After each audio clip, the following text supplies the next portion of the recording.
ఈరోజు ఏం చెప్పుకుందాం అంటే వస్తువులు పదార్థాల్లోనే కాదు మానవుల్లో కూడా కల్తీ గుణాలు నిండిపోయినాయి. ఆభరణాలంటే దివ్య గుణాలు అన్నమాట. నకిలీ నగలు అంటే దుర్గుణాలు. మనిషికి శోభనివ్వో దుర్గుణాలు. అసలైన ఆభరణాలు మనిషికి ప్రేమ, దయ, శాంతి, క్షమ ఇవన్నీ ధరించి ఉన్న మానవులు శాంతి సౌఖ్యాలతో నిండి ఉంటారు. ఇవి అసలైన ఆభరణాలంటే. వారు ఇతరులకు అవే పంచిపెట్టగలరు. వారికి అనేక ఆభరణాలు ఉంటాయి. మనిషికి మనకి అనేక ఆభరణాలు ఉంటాయి. పరిస్థితులకి అదే అదే ఏ ఫంక్షను ఏ వేడుకకు తగ్గట్టు అవి ధరిస్తూ ఉంటాం అనమాట. వారు ఇతరులకు అదే పంచిపెడతారు కదా. వారికి అనేక ఆభరణాలు ఉంటాయి. వెళ్ళే వేడుకను బట్టి మనం ఆభరణాలు ధరిస్తూ ఉంటాం. మన నిత్య జీవితంలో క్రోధం ఎదురైనప్పుడు ప్రేమ అనే ఆభరణాన్ని ధరించాలి.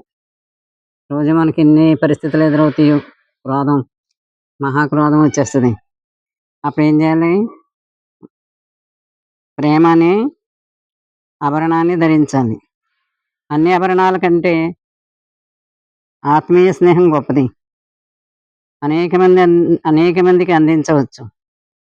గుణం అనే ఆభరణం దేనికదే ప్రత్యేకత కలిగింది. దివ్య గుణాలనే ఆభరణాలు ధరించి ప్రవర్తించే అంతకంతకు శోభను సంతరించుకుంటాయి. దివ్య గుణాలనే ఆభరణాలను ఎక్కడో పెట్టి మరిచినట్టుగా ఉన్నాం. మనం ఒక చోట పెట్టి ఒక నగ ఉందనుకోండి, ఒకసారి మనం మర్చిపోయి ఒక చోట పెట్టి మళ్ళా మనం ఏం చేస్తాం? వెతుకులు ఆడుకుంటూ ఉంటాం. అలా ఉందన్నమాట మన పరిస్థితి.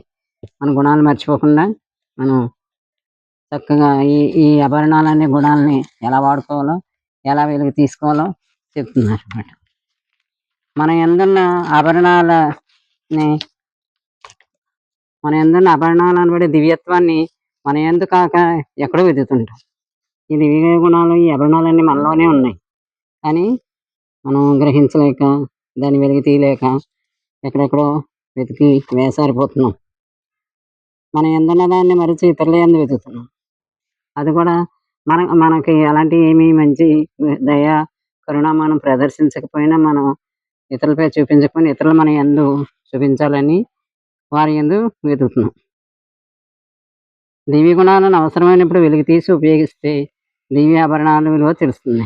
దాన్ని బయటికి తీసి వెలికి తీసి ఉపయోగించినప్పుడు దాని విలువ తెలుస్తుంది. ఇవన్నీ మన యందే ఉన్నాయి.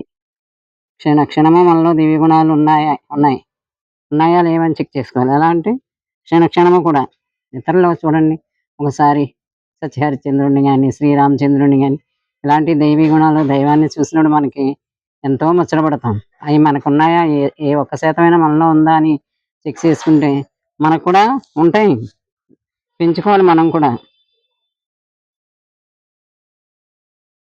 ఉన్నాయి లేదని చెక్ చేసుకోవాలి.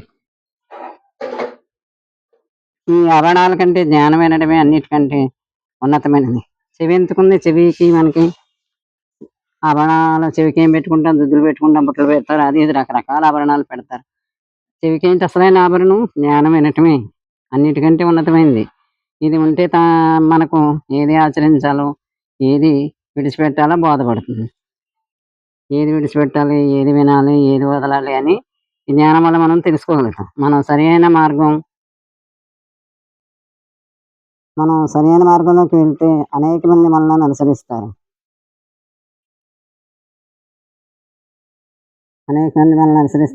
మనల్ని అనుసరిస్తారు.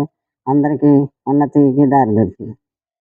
మనం వెళ్తే ఏమైంది? అందరూ అటుపోతున్నారు, లేకపోతే వాళ్ళందరికీ లేని మంచి ఇవి గుణాలన్నీ, దివ్య గుణాలన్నీ మనకే ఎందుకు అనే అజ్ఞానంలో ఉన్నామనుకోండి, అనేక మంది మనం మారితే అనేక మంది మారుతారు, మనల్ని అనుసరిస్తారు.